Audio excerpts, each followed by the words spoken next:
Welcome back to the channel. Today I'm going to show you around the Canadian and hopefully we can answer the question, is travel by train fun? I hope you watch and answer the question in the comments at the end. And good morning from the Sleeper Plus. We're somewhere in Saskatchewan and lots of rolling farmlands from the looks of it. When I was a kid, I used to go on road trips as a family. And kids got in the back and dad drove and you're in the back trying to get some sleep and the car is bouncing and jostling around. It's kind of like that. A little surprised how much sleep I actually did get. As you can see, there's not much out there. Farm stuff. Looks like the remnants of a wheat field. All meals are taken in the dining car on the Canadian. Breakfast is served during a fixed set of hours, I think 6:30 to 8. First come, first serve.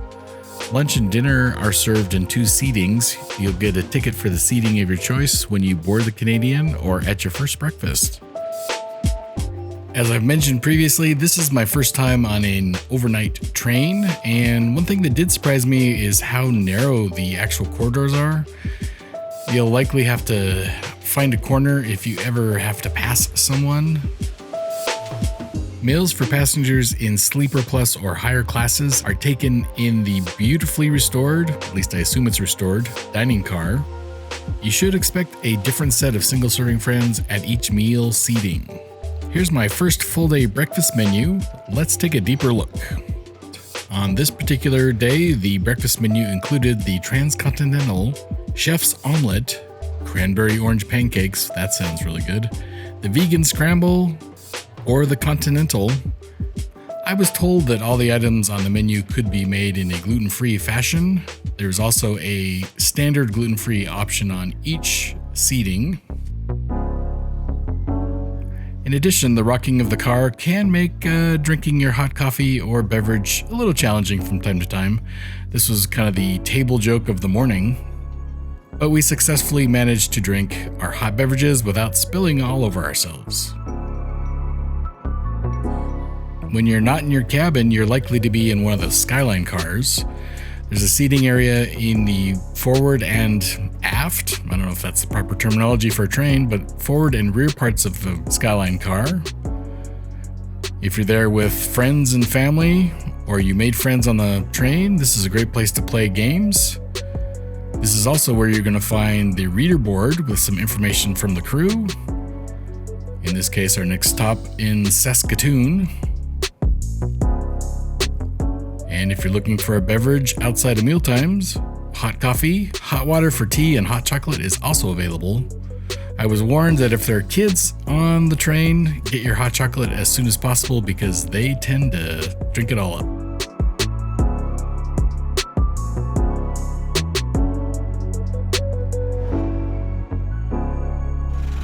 Here's the forward seating area, more of a comfortable booth seating setup. And if you turn around, this will get you up into the Skyline car. The dome seating is a 2-2 configuration, much like a small aircraft. You get a footrest, tray table,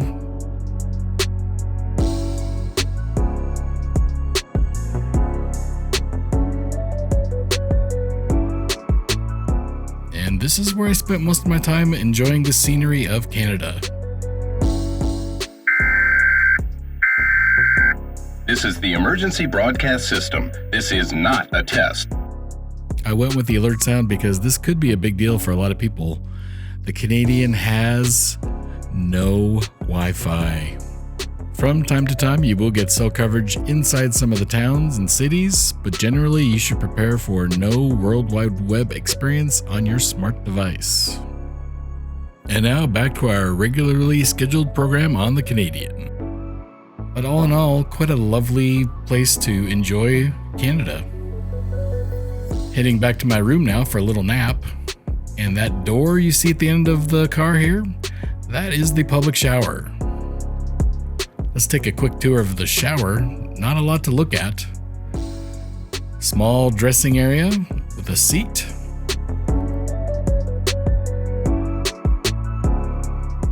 Shower itself has a temperature selection knob and a button to turn the water on. The shower is very refreshing, and if you don't have a sleeper for two in prestige class, you're going to get to use the public shower, and I highly recommend the shower. I felt so much better after my shower each of the days. Breakfast was lovely. Had a couple single serving friends, basically 2 introverts, so 3 introverts at a breakfast table. Yeah, it was pretty quiet. Just the basic chit chat. Stopped in the bubble car, and I think I'm gonna head back there in a little bit. Probably after we stop in Saskatoon, which is the next stop. Saskatoon is a fresh air break, so we can get off the train and go outside a little bit. That'll be nice. But yeah, scenery is zero green outside right now. It's all browns and water. Brown and water, that's where we're at. So take this opportunity to see if I can see what the engines actually look like. Looks like each car has a name. Got a lady with flat Stanley.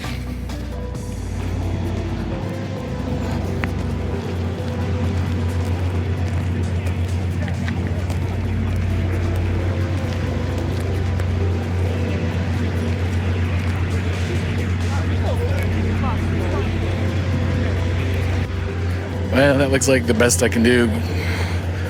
I got luggage and stuff. I probably don't want us that close to the engines. Love the way. So we got a lot of people staying in looks like economy. So we got the Skyline car with the bubble top. Gonna go back in that in a little bit, I think. Much better photo ops from up there. This car is Fraser Manor, but there's a wiki that discusses the significance of the names. And then we got Mackenzie Manor,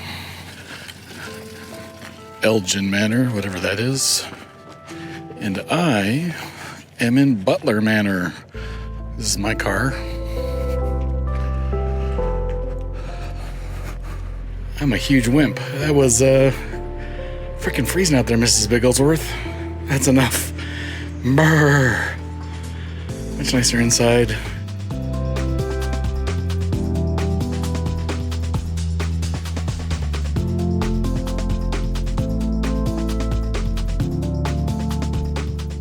Waiting for green light to go forward to Edmonton next.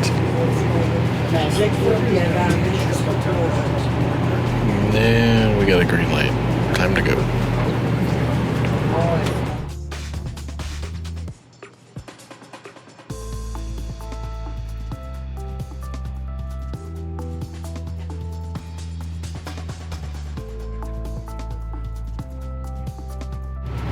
The bustling metropolis of Saskatoon falls into the background.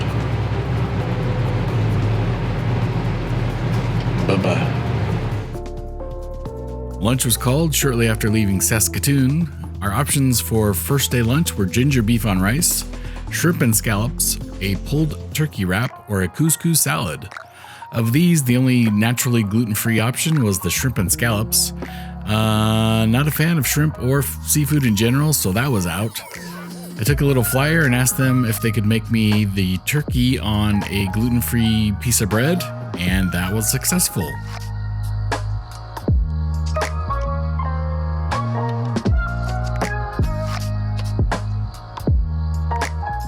In other news, looks like the sun is trying to come out. So there's actual blue sky off in the distance. You can just see a little bit of blue sky over there. So that improves the picture prospects. The overcast clouds and kind of just gray light. It's not very nice for picture taking. So yeah, I'm gonna hang out in my cabin here and take photos.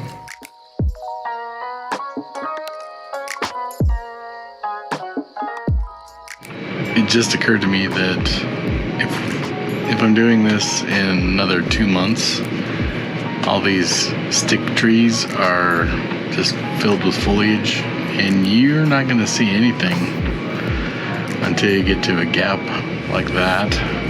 I've been wondering if I picked the wrong time of year to do this, and maybe I didn't. We just went by a site of a train derailment. Yeah, I'm not kidding. It looked like a grain carrying train. At least that's the cars that were left. Rather than pick them up, it looks like they had a machine out there to chop them up into little bits and pieces. Alright. So it doesn't just happen in the United States. Some amazing dinner options on the first evening, including prime rib of beef, sole filet with fruit salsa, chicken with lentils, and the gluten-free option was marinated tofu, which I don't hate tofu, but I don't necessarily crave it either, but let's give it a try. And here it is. I must say that my favorite part was the rice. The tofu was tofu. And of course, I haven't mentioned it yet, the coffee on the Canadian was excellent. I highly recommend that. Normally I don't get good coffee when I travel. I did on this trip. I guess my first full day on the Canadian's just about done. We are almost to the train station in Edmonton. They had a toilet malfunction on a couple of the cars and they backed us up, and we're just passing the septic cars. So they pumped the septic on a couple cars, I'm gonna guess. Anyway, I think I'm gonna get off here in Edmonton and walk around. It is 9:17. I'm in Edmonton. Over there, through the fence, there's downtown Edmonton, way over there. And you can actually see, I don't know what it is, Rogers Place in Edmonton. Feels 40-ish, hanging outside the train. Feels good to stand up and stretch my legs a bit. But I look really green. Anyway, see if I can get down to the front and see the actual locomotives. I think it's blocked off again, but those are the economy seats. I guess I can get a little closer.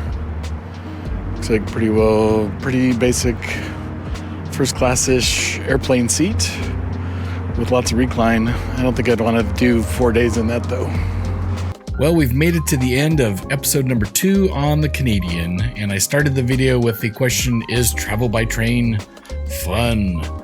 What do you think so far? Comment below. I personally am going to reserve my final verdict until video number 3, which is the last day from Jasper, Alberta, Canada into Vancouver, British Columbia, Canada. If you're not a current subscriber, this is a great time to hit the subscribe button and the reminder bell. That way you'll be notified of future videos.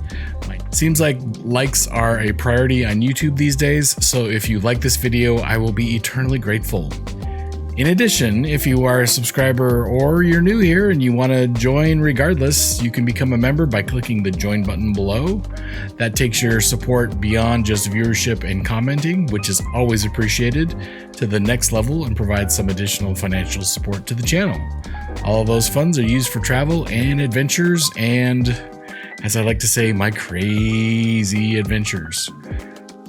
I'm not really that crazy though, am I? I like to think I am, but I'm not. My next video will be my business class experience with Air Canada, flying from Vancouver back to Toronto. Mostly good. I don't want to spoil too much of that. The week after that, we'll have episode number 3 of the Canadian Adventure, where I will answer the question, is travel by train fun? Anyway, thanks for watching today. I hope you've taken advantage of some of my offers, and I will see you next time. So happy travels, everyone.